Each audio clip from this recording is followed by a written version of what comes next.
ॐ श्री गणेशाय नमः। ॐ श्री हनुमते नमः। ॐ पंचमुखी हनुमते नमः। पंचवक्त्रं महाभीमं त्रिनेत्रं च महाबलं सिंहिकागर्भसम्भूतं हनुमन्तं नमाम्यहम्। ॐ हनुमते रक्ष रक्ष सर्वतो माम्।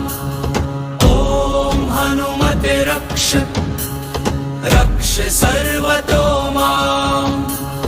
पूर्वे हनुमान् कपिमुखधारी रक्षतु माम्। दक्षिणे नारसिंहवपुर्मान् सदा पातु।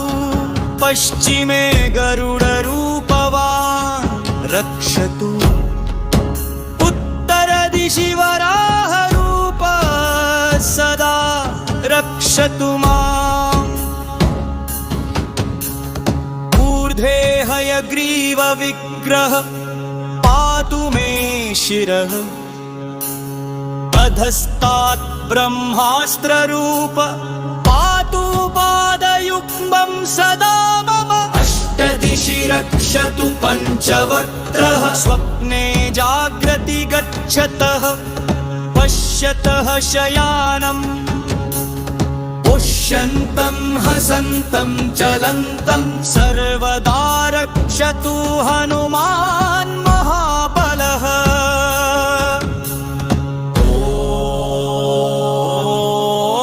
ॐ अञ्जनीसुताय महाबलाय रामदूताय नमः। ॐ किलकिलाय वीराय विक्रान्ताय नमो नमः। पिशाचादिनाशाय स्वाहा।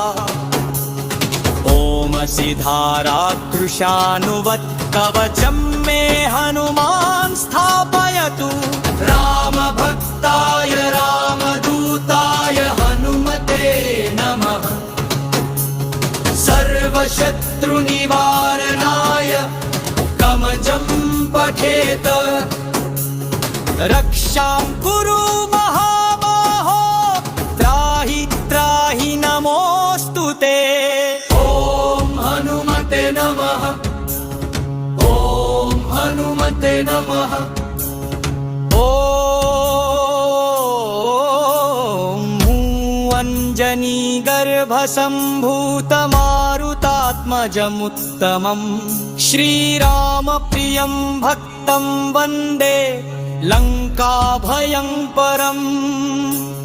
पञ्चमुखं धरं देवं हनुमन्तं नमाम्यहम्। पूर्वं तु वानरं वक्त्रं कोटिसूर्यसम्प्रभम्। दक्षिणे नारसिंहं च भयनाशं सदा स्मरेत्। पश्चिमे गरुडं वक्त्रं वक्प्रतुण्डं महाबलम्। ओङ्कारं तु वराहं कामरूपं महाबलम्। ऊर्ध्वं हयग्रीवमुखं शङ्खचक्रगदाधरम्। एवं पञ्चमुखं रूपं हनुमन्तं महाबलम्। यो स्मरेत्रातरुत्थाय सर्वशत्रुभयं हरेत्। नाशयेद्दुःस्वप्नं शुभं दुष्टग्रहसमुद्भवम्। अभिचाराणि सर्वाणि मन्त्रतन्त्राणि भूतले।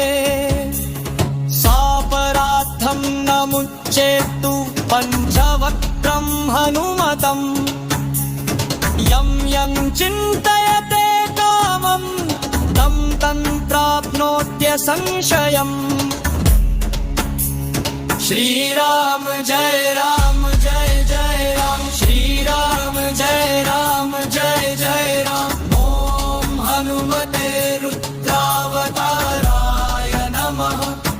ॐ पञ्चमुखी हनुमते नमः ॐ रक्ष रक्ष हनुमते